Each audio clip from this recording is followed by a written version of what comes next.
Chris Mills.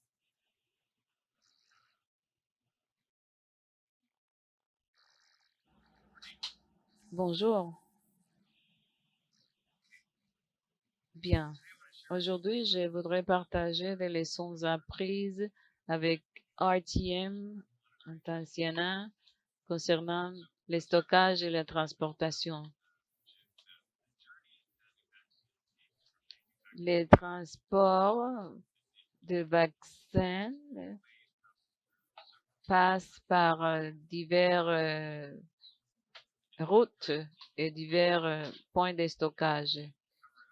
Et on pourrait avoir des certifications, des problèmes de processus, des manques d'électricité. Ça pourrait aussi affecter la condition des vaccins. C'est pour ça que la visibilité est importante. Ça permet au personnel à répondre aux risques. Nous allons voir des leçons apprises sur la gestion de notre équipement dans les installations et des choses qu'on a appris dans les programmes pilotes de suivi des transports. En Tanzanie, elle utilise des PRD depuis des années. Ils ont pu répandre, ils ont plus de 500 dispositifs maintenant. Le système RTMD nous permet de répondre à des situations et les données collectées pour notre équipe peuvent être analysées pour aider les décideurs à prendre les décisions pour améliorer les performances.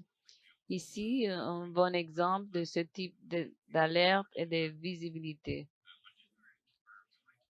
Le 20 juillet, on a reçu une alerte sur la température très élevée. Ils ont appelé des services, ils ont vérifié pour voir quels étaient les problèmes. Ils ont aussi vérifié de façon remote certaines caractéristiques. Ils avaient des expériences avec ce type d'équipement. Ils ont apporté des pièces pour essayer d'améliorer la situation et la température. Ils ont pu corriger les problèmes de température. Les travailleurs de santé et les personnels, ils essayaient de vérifier pour voir quels étaient les problèmes. Ils ont travaillé à distance pour essayer de résoudre la situation. Mais dans le cas d'un pays, il y a plusieurs défis. Peut-être le plus grand problème, c'est la connectivité du réseau. Avec un ou deux dispositifs dans un environnement isolé, il est difficile. Des fois, il y a divers SIM cards, il y a différentes façons de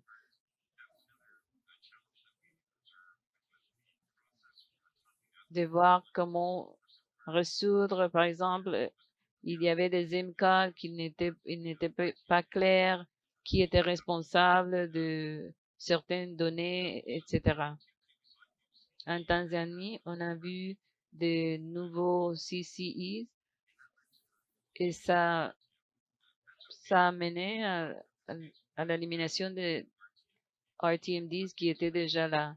Les nouveaux RTMDs n'étaient intégrés avec les autres données et ça a causé des difficultés de données. Ils étaient difficiles de voir où se trouvaient vraiment les dispositifs. Il y avait aussi beaucoup de situations de personnel qui partaient et ça veut dire que certaines procédures qui devraient être simples, faciles à faire, il devenait difficile. Des fois, les personnels ne connaissaient pas très bien certaines conditions. Des fois, c'était juste qu'un dispositif était débranché. L'entretien des réfrigérateurs, des senseurs, des batteries, des problèmes très simples n'étaient pas des fois détectés. Ici, comment Tanzanie a pu s'adapter au challenge? On a augmenté les coordinations entre les bureaux, les travailleurs de la santé, les ministres pour faire le diagnostic et ça a aidé pour obtenir des réponses rapidement au lieu de devoir mener une grande coordination. Ils ont pu agir au niveau approprié. On a vu aussi des groupes des travailleurs de santé, des techniciens qui travaillaient à travers l'équipement, à travers les WhatsApp pour partager, pour s'aider les unes les autres et regarder les, les données et s'aider les unes les autres. En Tanzanie, ils ont eu aussi beaucoup de formations pour aider les travailleurs de santé avec l'utilisation des installations et ils ont pu améliorer leurs compétences. Enfin, Global Sams a joué un rôle important concernant la connectivité. Ça, pour pouvoir choisir les réseaux appropriés de façon automatique. Global Zoo, ces compagnies a vraiment aidé avec les problèmes de connectivité. Gardez en tête la gestion et en Tanzanie pour le ministère de Santé a eu un programme désigné pour le suivi de la transportation et dans ce contexte, ça peut aider à combler les vides. Nous savons que c'est ce qui se passe dans les installations, mais il faut aussi savoir qu'est-ce qui se passe durant la transportation. On a fait la formation pour enseigner aux personnes comment utiliser les dispositifs. Ils ont choisi certains districts, ils ont choisi une combinaison de lieux plus éloignés et ils ont aussi fait les tests dans la ville. Il y a beaucoup de données. Je vais vous donner un aperçu. On a fait les suivis de 146 transports, plus de 5. Beaucoup essentiellement. In all of these trips that we observed, Et dans ces voyages, de ces 82%, c'est une excursion. Et leurs 26 voyages avaient seulement des excursions et peut-être l'autre des alarmes, quelques-unes, mais c'est plus moins de 0 pour 1 heure et plus. Il avait 64 qui avaient eu des chaleurs, 1 heure et quelques, et les autres ont eu de duration de 3 à 6 heures. Nous n'avons pas observé des voyages qui étaient plus de 10 heures. Ça n'aurait pas été possible de enregistrer une alarme de chaleur, mais même c'était des excursions peu ajoutées dans le temps.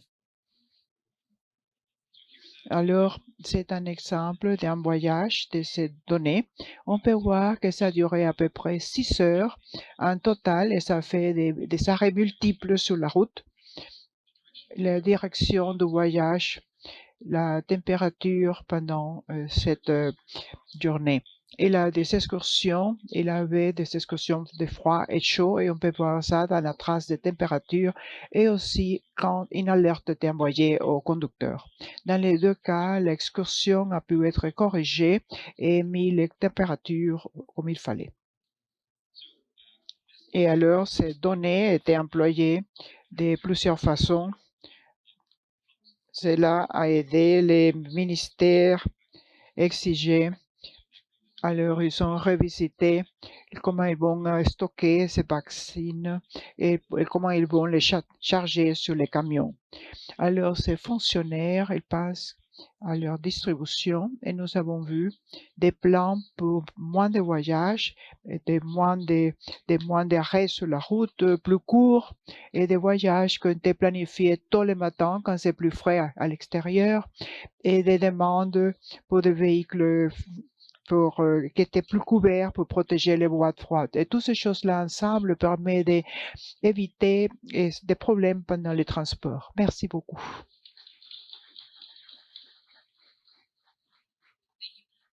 Merci pour cette-là. Moi, j'ai beaucoup la partie pratique qui ont été faite. Tolly?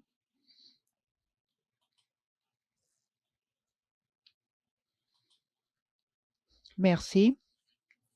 Malheureusement, je suis ici pour présenter les diapositives du Dr. Taylor de Sénégal. Il n'a pas pu venir et partager les expériences avec vous. Malheureusement, elle ne pouvait pas être ici. Alors, je me fais de mon mieux d'essayer de faire sa présentation comme elle aurait voulu. Alors,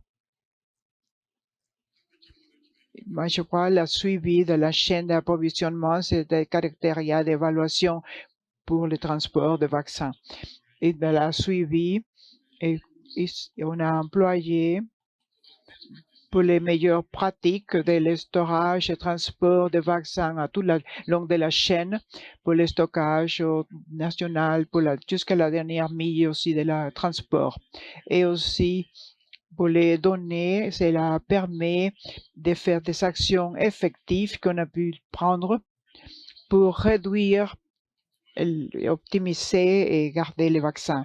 Alors, au Sénégal, travaillé avec des associés, Gavi et des autres associés, nous avons introduit des solutions, et ça, avec la compagnie avec laquelle je travaille, des solutions innovatrices qui viennent des programmes.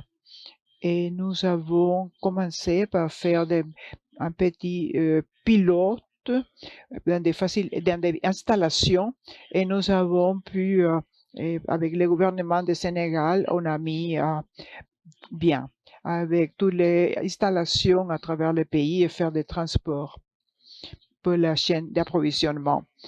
Ici, comme la chaîne d'approvisionnement du Sénégal, c'est un des pays africains, pour ceux qui ne connaissent pas, du côté ouest de l'Afrique, côté occidental, de la région. Il y a, mais comme beaucoup de pays, quand ils reçoivent des vaccins, ils font le stockage.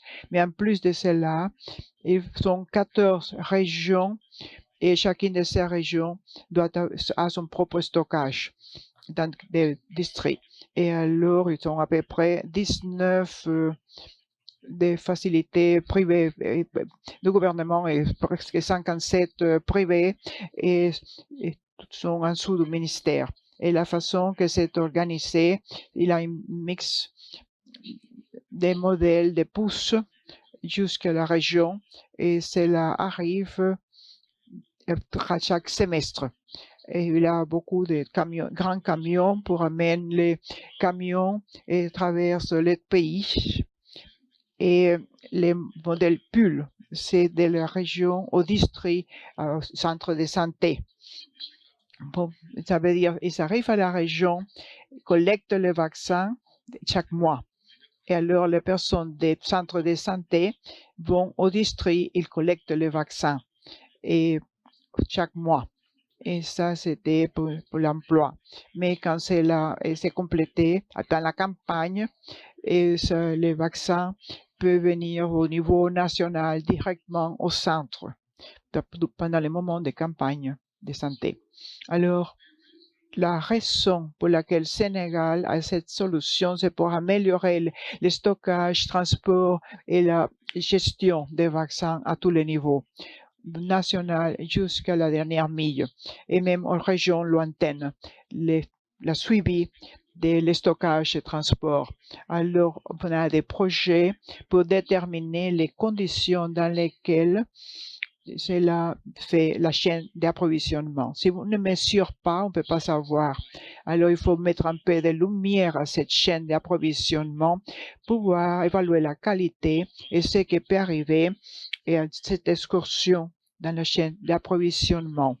Et la seconde est vraiment employer cela comme une opportunité pour voir la performance de l'équipe employée pour stocker les vaccins et pour renforcer la chaîne d'approvisionnement et la chaîne froide. Et la troisième, c'est les acteurs de la température et le transport et le stockage. Parce qu'on a les données, on peut savoir, les personnes peuvent savoir comment ils peuvent améliorer avec ces données dans la chaîne d'approvisionnement. Et pour en conclure, c'est évaluer les pratiques dans ces moments et si nécessaire, comme mon collègue a parlé, dans le cas de la Tanzanie, à améliorer et mettre à jour les politiques nationales en charge de stockage et transport. Alors, la façon que je vais me centrer dans ma présentation dans les systèmes qu'on a mis en place.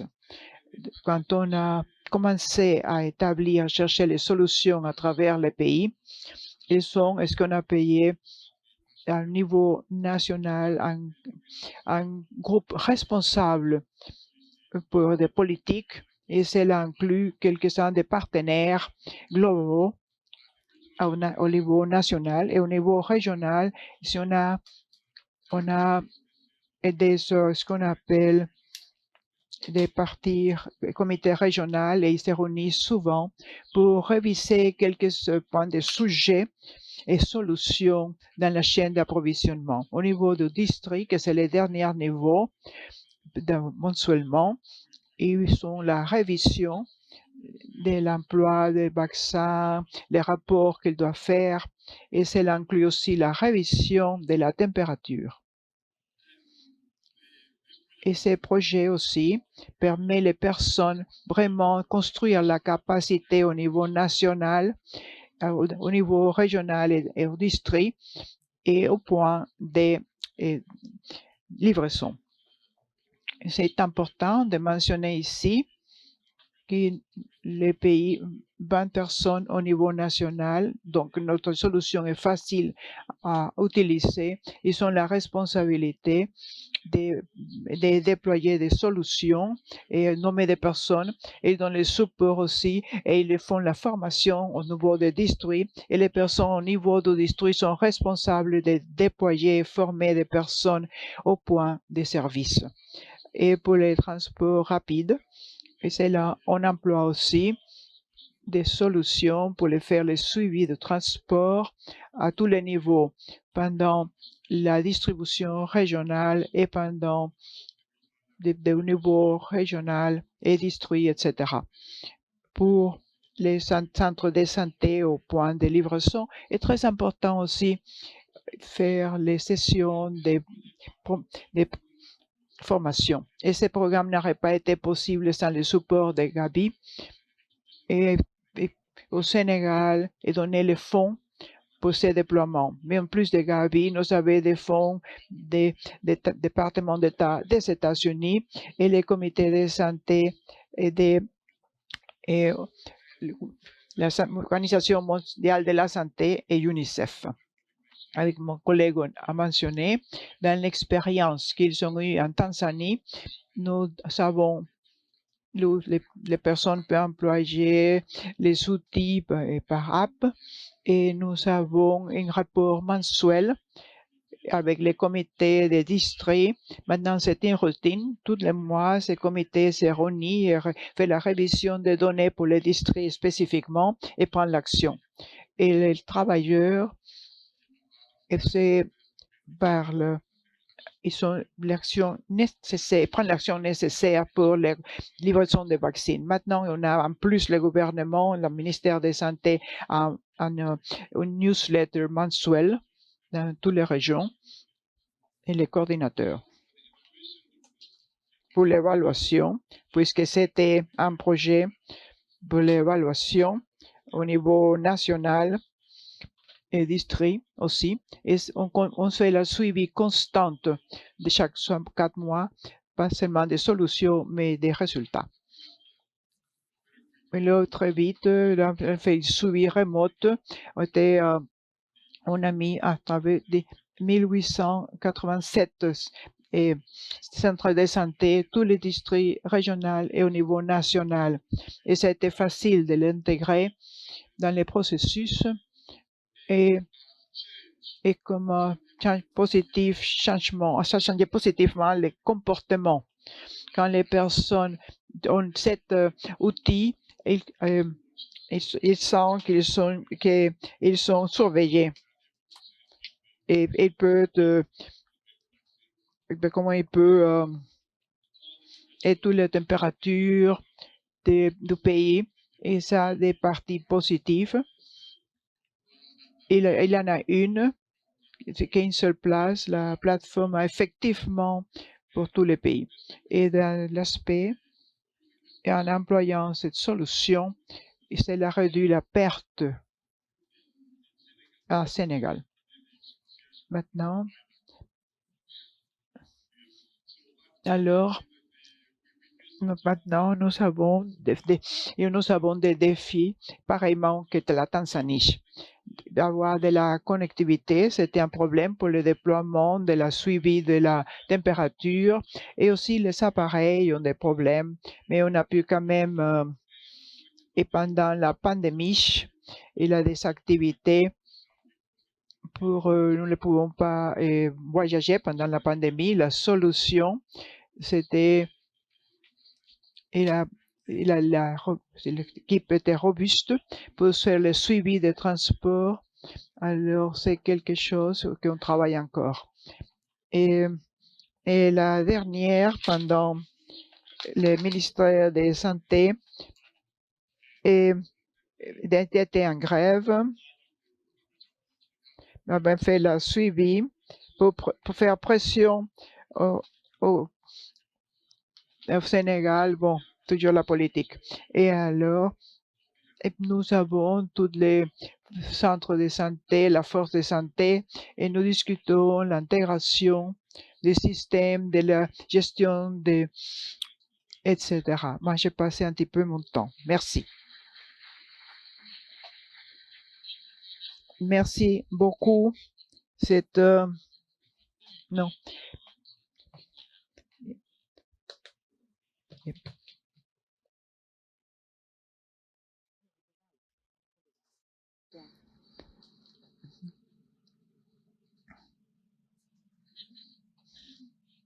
Bonjour à vous tous. Je suis très content de passer pour le continent, passer à l'est de l'Afrique. C'est un collègue qui est à la salle qui a été clé pour le travail que je vais présenter. Alors, nous allons commencer un peu en parlant des défis que nous essayons de résoudre. Et une des choses, c'est que nous avons entendu 2 présentations où les ministres de santé ont eu la chance d'avoir des données et des systèmes agréés pour la Tanzanie et le Sénégal partiellement. Kenya est un contexte complètement différent. On a une situation, c'est 17 districts différents et l'écosystème est fragmenté quant à voir avec les appareils. Alors, les 3 défis principaux étaient, d'abord, j'ai réduit avant, c'est que je vais parler avant, c'est les côtés des données que l'appareil même.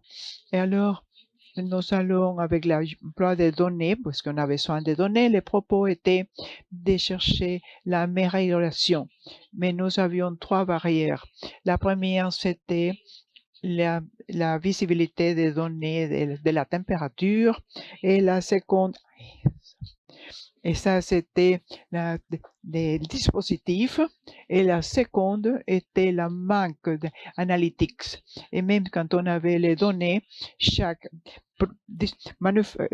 producteur de dispositifs présentait les siens, et quand les données est très compliquées pour la gestion aux différents niveaux. Et la troisième, c'était la fragmentation des tableaux. Si quelqu'un, un manager voulait voir la gestion, il fallait regarder 3 ou 4 tableaux pour essayer de comprendre, parce qu'on n'avait pas les moyens de voir les données dans un seul endroit. Alors, maintenant, au niveau des régionales et districts, notre objectif était d'améliorer et standardiser le suivi des températures et améliorer les données pour les décisions à tous les niveaux et les actions. Nous avons employé 4 approches. Les premières, c'était centré sur les personnes pour comprendre et aussi comprendre à chaque différents niveaux du système, les counties, les sous-districts et les provinces et les régions et nationaux, et des décisions que les personnes ont besoin de faire et comment les données puissent être visualisées, qui informent pas seulement pour prendre des décisions. Et la seconde était Varro, vous allez entendre plus de Brian. C'est une app au Kenya. Les contextes, c'est à toutes les installations, ont la plupart, et dans les dispositifs et les fridges, mais on ne voit pas remotement les données. Alors, c'est à l'installation. Et notre défi, c'était, puisqu'on n'avait pas le leadership ou initiative au Kenya, essayer de standardiser ces dispositifs partout. Et comment pourrons-nous standardiser et avoir accès à des données supplémentaires? Alors, Brian va parler de Haro, qui était le choix, et c'est un dispositif dans les téléphones et on peut passer les données très facilement. Nous avons travaillé avec Faro et après Koto TV, qui c'est un tableau qui permet les données pour les différents dispositifs. Nous avons travaillé avec ceux qui pensaient que étaient les KPI les plus importants, et nous avons employé les dessins et la conception pour pouvoir employer ces dispositifs. Les données Faro et des dispositifs étaient mis à la TV, Foco TV. Alors, est aussi disponible. Nous travaillons avec eux pour ce tableau. Alors, nous avons l'impact et nous savons que c'est une approche à l'emploi des données. Alors, les équipes d'impact sont interconnectées dans un scénario idéal à différents niveaux du système, et ils sont des équipes de membres multidisciplinaires, et dans ce scénario, ils sont les techniciens, ils sont les personnes de données dans les systèmes.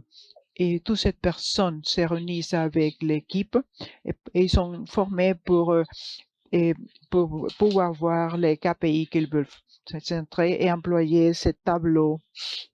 Alors, nous avons formé pour faciliter et processus de structure des solutions des problèmes, les indicateurs que l'aimeraient se centrer, les racines, la base de ces problèmes, et aussi voir cette équipe multidisciplinaire aide énormément pour la solution des problèmes. Et après, pour prendre des actions, et on répète ça chaque mois, et c'est comme ça on peut faire aller en avant. Nous avons des équipes déjà existantes et nous avons 3 contrées qui étaient difficiles, et c'était un très grand. Et Londres, elle mentionne le nom des endroits et des conditions très différentes, de connectivité, de température. Et alors, c'était un rangé de situations et de contextes. Nous avons travaillé avec 17 équipes dans les différents contrées et nous avons donné un support intensif des projets et des transitions. Et ce que nous avons essayé de faire, c'est de concevoir des solutions durables depuis le début.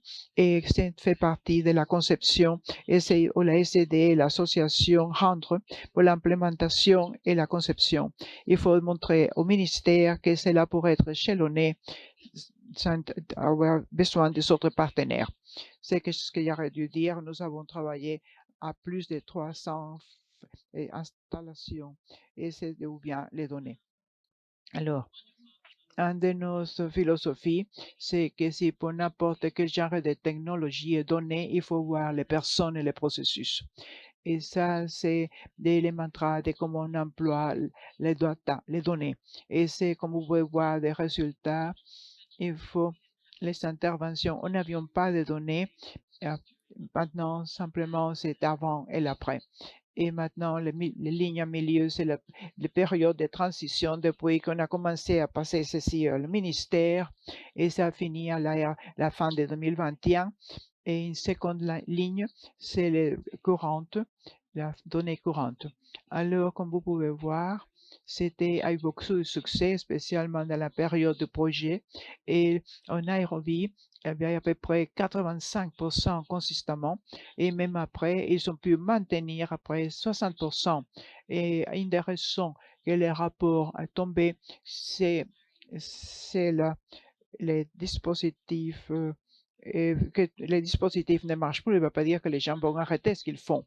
Alors, ils ont des taux de rapport, il a des limites pour cela, mais ils ont été choisis intentionnellement parce qu'on savait que si quelque chose fonctionnait à Turkana, ça pourrait marcher à presque à n'importe quel endroit à Kenya, parce qu'il avait tous les problèmes.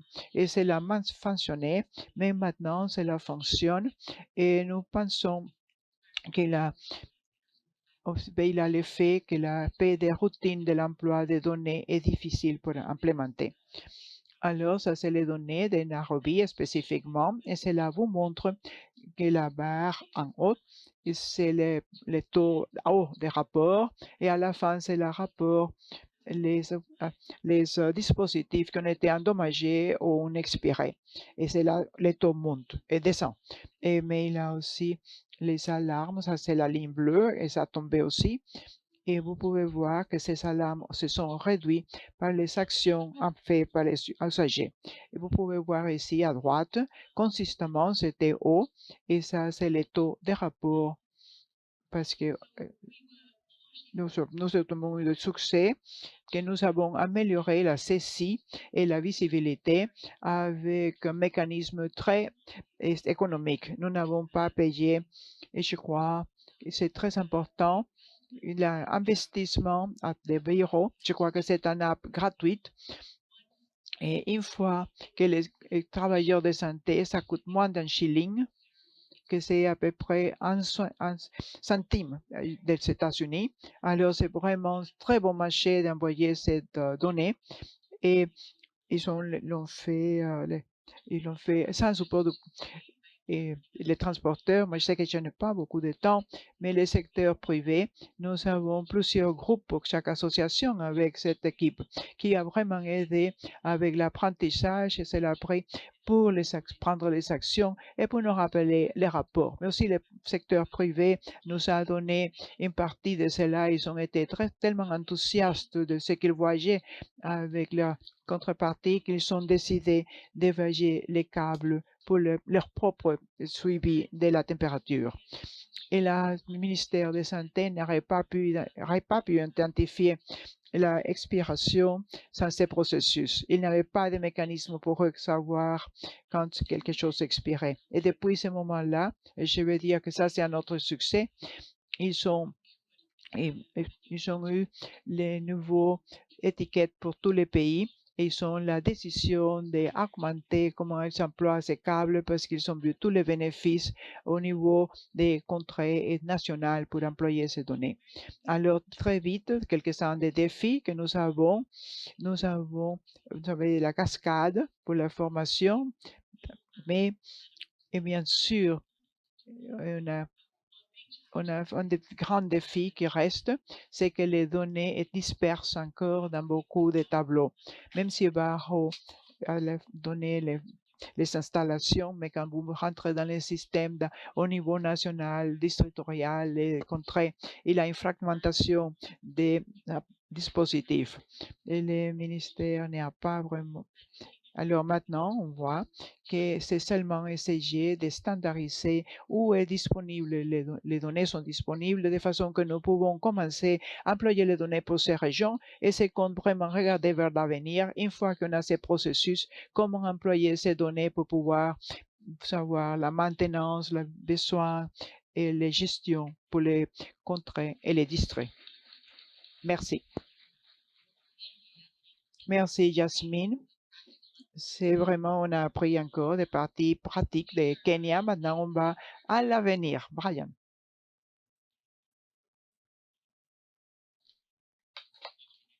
Merci, Wendy.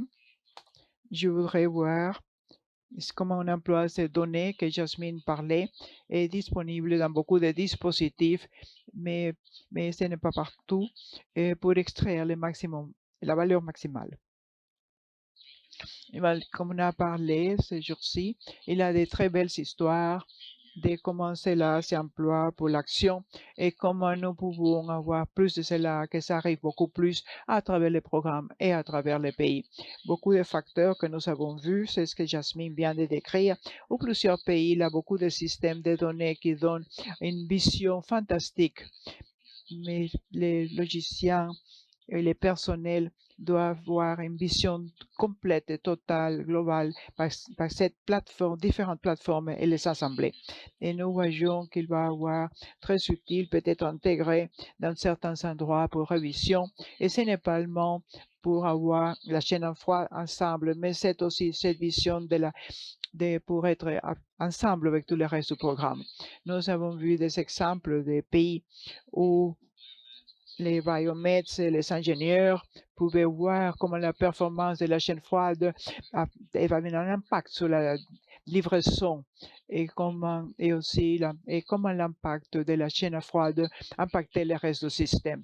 Et cette intégration est venue une autre phase. On a entendu parler de cela pendant cette conférence et on voit comment cela peut être adressé.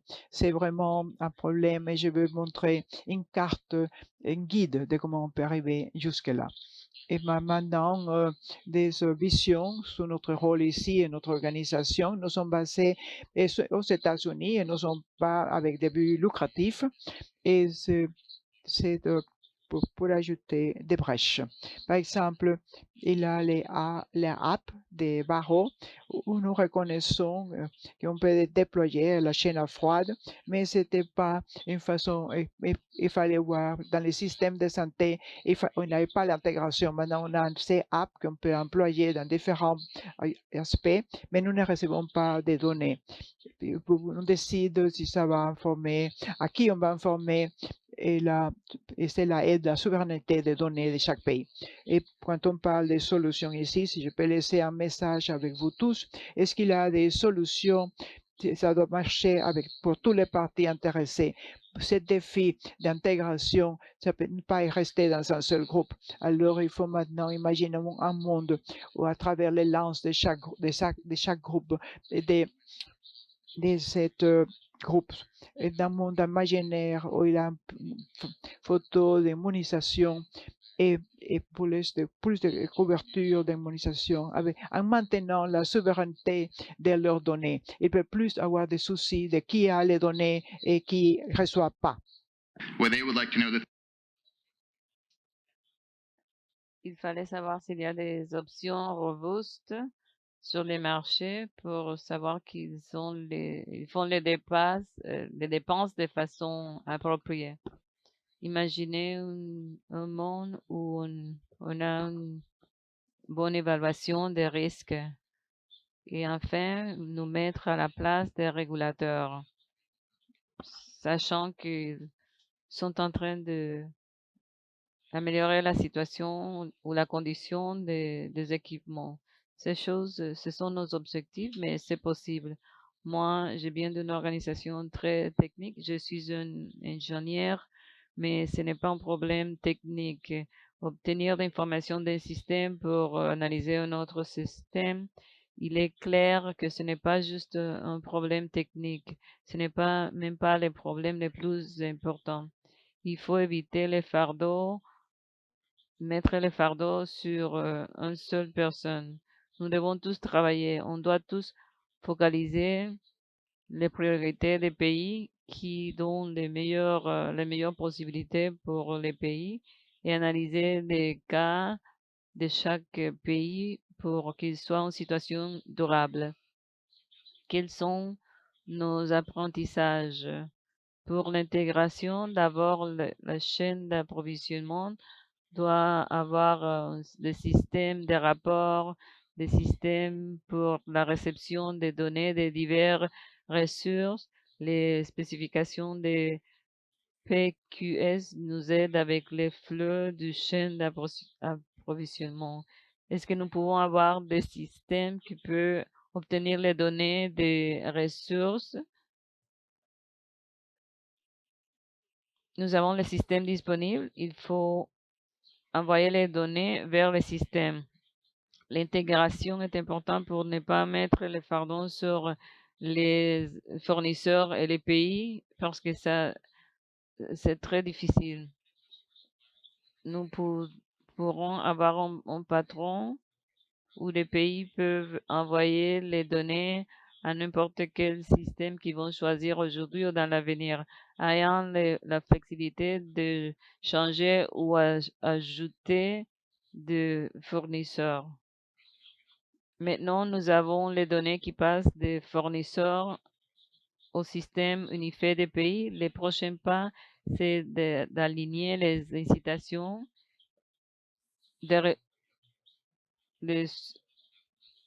il faut avoir une façon d'envoyer de l'information.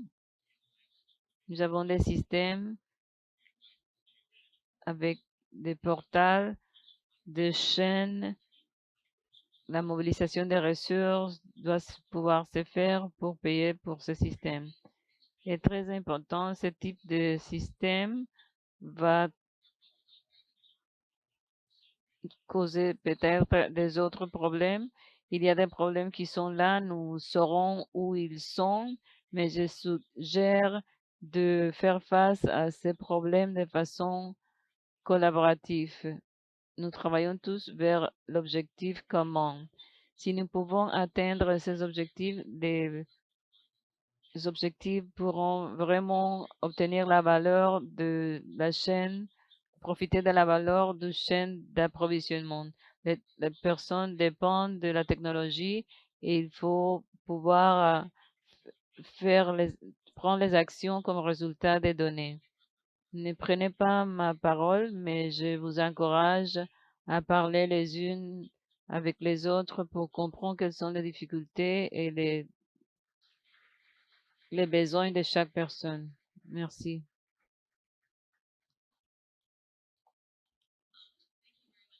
Merci. Nous avons des temps pour prendre des questions pendant qu'on attend pour la réception des micros.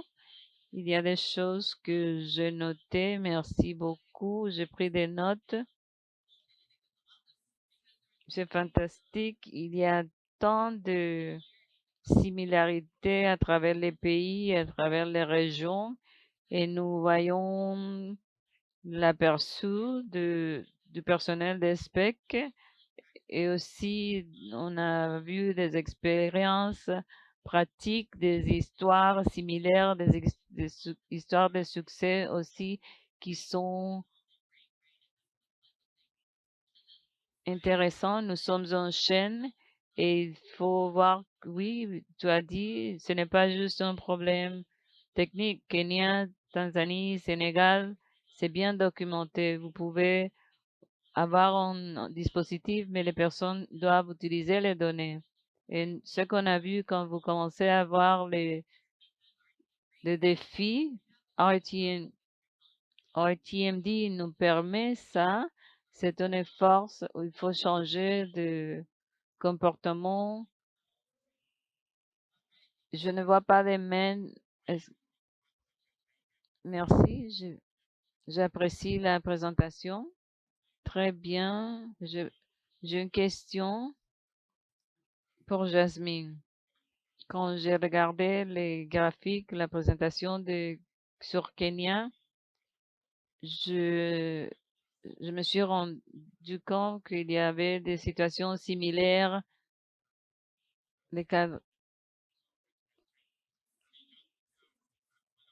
La situation de l'année 2023, j'ai j'ai vu la discussion sur certains facteurs, la conception basée sur qui met au centre les humains.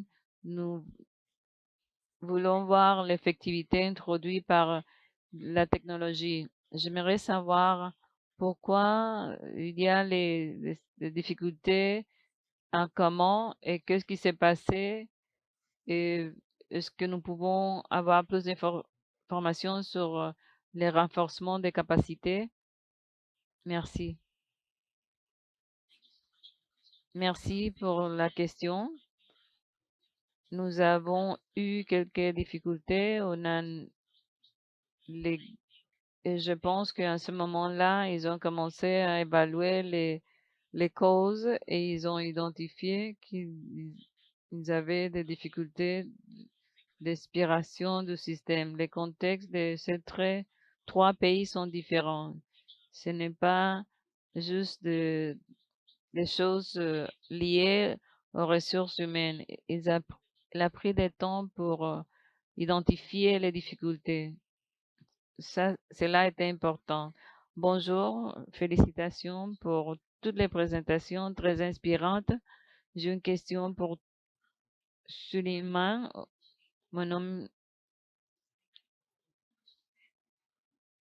nous sommes en train de donner le soutien aux équipes de Sénégal. Moi, je connais bien les cas de Sénégal. Un point important sur la numérisation, la surveillance des températures et tout ça.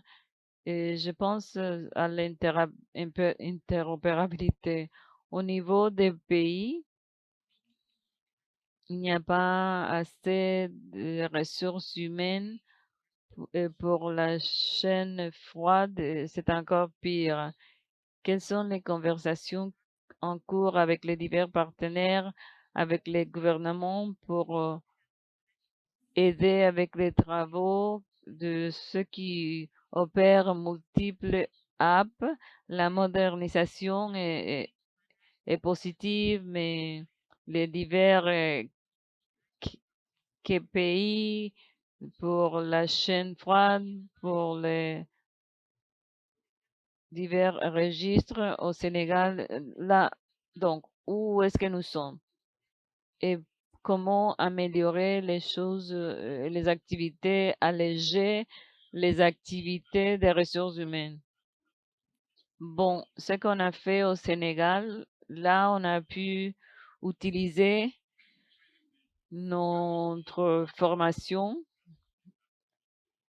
On a travaillé avec l'équipe API pour fournir des applications, des outils. On a fait ça. Moi, je dirais qu'on a reçu l'appui des chats, de l'UNICEF et d'autres partenaires de développement. Et ils ont, avec le département de numérisation et les ministères, ils ont évalué les possibilités. C'était le processus. On a commencé à parler sur l'intégration il y a 4 ans. Pardon. Les API, c'est quelque chose qu'on analyse. Et oui, il y a les désirs. Nous allons avancer. Ce n'est pas juste les bonnes intentions. On va dépasser ça. Mon nom est Edouard. Je travaille à l'UNICEF. Brian, je suis d'accord avec toi. Ce n'est pas un problème technique, mais c'est le système, c'est la interopérabilité. Je me souviens la phase où il y avait beaucoup de pilots. Il y avait beaucoup de pilots, ça, y compris pas juste LMIS. On avait des registres d'immunisation aussi, et c'est un système, une situation qu'il faut résoudre de façon globale. Nous devons nous parler les uns les autres pour résoudre les choses. Au niveau des pays, ils ne pouvaient même pas se parler. Par exemple, les dispositifs de surveillance de la température est compliqué. Il y a beaucoup de systèmes d'inventaire, mais les travailleurs doivent faire beaucoup de mises à jour parce qu'il y a des changements constamment. Les systèmes d'inventaire, ils ne pouvaient pas se communiquer. Nous devons résoudre ce système. Les registres, il y a des standards, ils ont des ressources employées pour tous les ceux qui font les conceptions des dispositifs.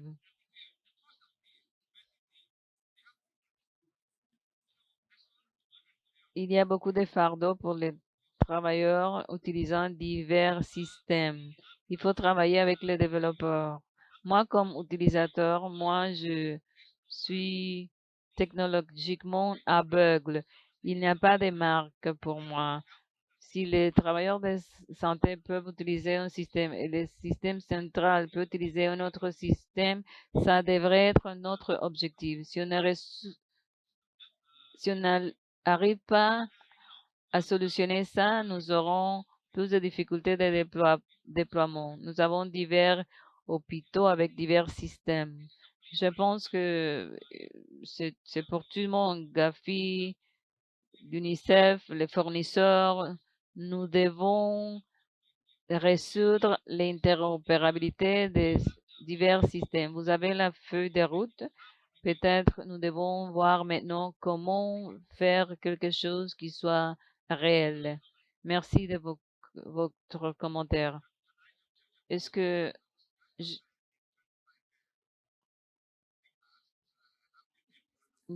je demandais combien de personnes connaissent les PKI?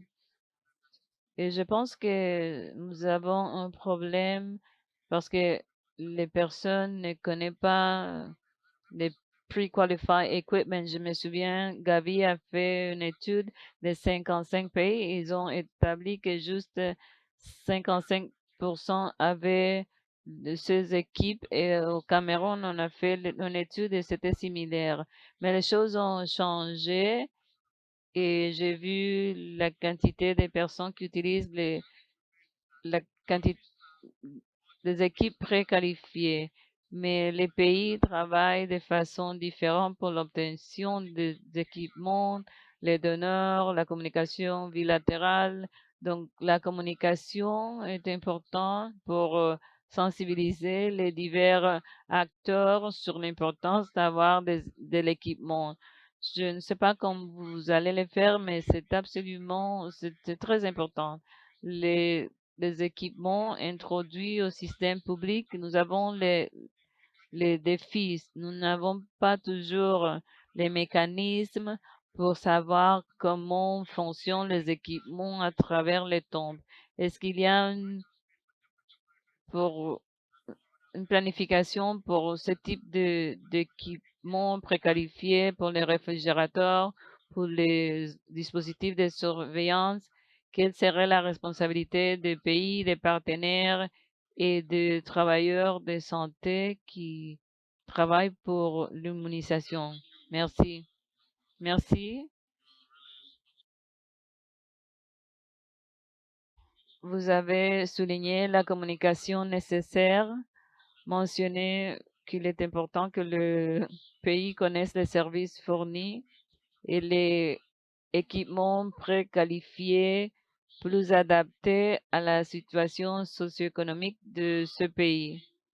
Je pense qu'on a avancé dans les dernières 12 années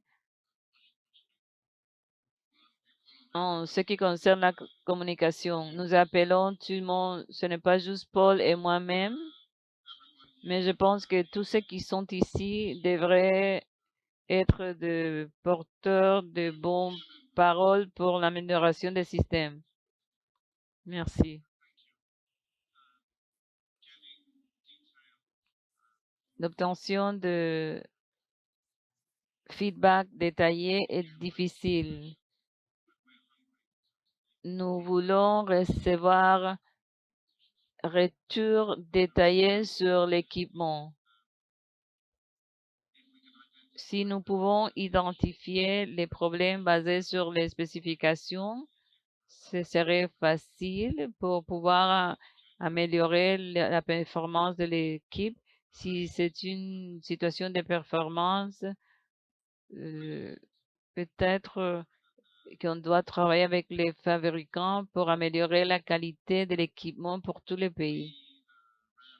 Nous avons fait un programme pilote quand la COVID a commencé, basé sur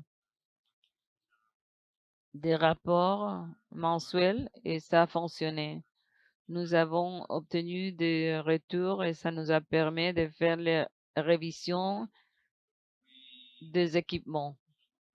On espère pouvoir lancer dans 4 ou 5 pays dans l'avenir des activités pour l'amélioration des systèmes. Quand vous avez des problèmes d'équipement, Paul, Lara, Isaac sont là pour vous aider. Notre project manager aussi, avec le plus de détails que vous pouvez nous donner, la majorité des détails que vous pouvez nous donner. Bon, le temps peut presque terminer.